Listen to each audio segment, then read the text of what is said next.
കണ്ണൂരിൽ നിന്ന് വരുന്ന വിവരം പയ്യന്നൂരിൽ 4 ഗ്രാം മെത്താംഫെറ്റമിനുമായി യുവതി പിടിയിലായിരിക്കുന്നു. മുല്ലക്കോട് സ്വദേശിയായ നിഖില അറസ്റ്റിൽ. ബുള്ളറ്റ് ലേഡി എന്നറിയപ്പെടുന്ന ഇവർ നേരത്തെ കഞ്ചാവ് കേസിൽ പിടിയിലായിട്ടുണ്ട് എന്നുമാണ് വിവരം. ശ്രാവൺ കൃഷ്ണ ചേരുന്നുണ്ട്. ശ്രാവൺ, എന്താണ് മറ്റു വിശദാംശങ്ങൾ?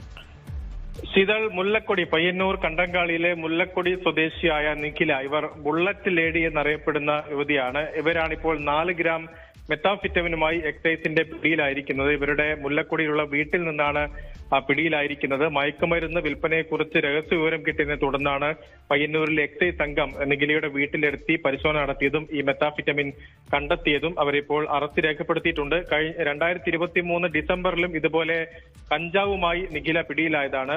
2 കിലോയോളം കഞ്ചാവാണ് അന്ന് അവരുടെ വീട്ടിൽ നിന്ന് കണ്ടെടുത്തത്. ഇങ്ങനെ പാക്കറ്റുകളിലാക്കി ഈ കഞ്ചാവ് വിൽക്കുന്ന രഹസ്യ വിവരം കിട്ടിയതിനെ തുടർന്നായിരുന്നു അന്നും എക്സൈസിന്റെ പരിശോധനയും നിഖില അന്ന് പിടിയിലായതും. ഈ ബുള്ളറ്റിൽ പലയിടങ്ങളിൽ യാത്ര ചെയ്ത് വാർത്തകളിലേക്ക് വന്നിരുന്ന ആളാണ് നിഖില. അങ്ങനെയാണ് ബുള്ളറ്റ് ലേഡി എന്ന പേരും അവർക്ക് വന്നത്. ഈ ബുള്ളറ്റ് യാത്രയിലൂടെ ഉണ്ടാക്കിയ സൗഹൃദങ്ങൾ അതുവഴി ആണ് ഇവർ മയക്കുമരുന്ന് വിൽപ്പനയിലേക്ക് ഉൾപ്പെടെ വന്നത് എന്ന് അന്ന് എക്സൈസ് കണ്ടെത്തിയിരുന്നു. അതിന് പിന്നാലെയാണ് ഇപ്പോൾ വീണ്ടും 1 വർഷത്തിന് ശേഷം അവർ വീണ്ടും ഒരു മയക്കുമരുന്ന് കേസിൽ ഇപ്പോൾ പിടിയിലാകുന്നത് 4 ഗ്രാം മെത്താംഫെറ്റമിനുമായി. ശരി, ശ്രാവൺ കൃഷ്ണയാണ് കണ്ണൂരിൽ നിന്നും വിശദാംശങ്ങൾ നൽകിയത്.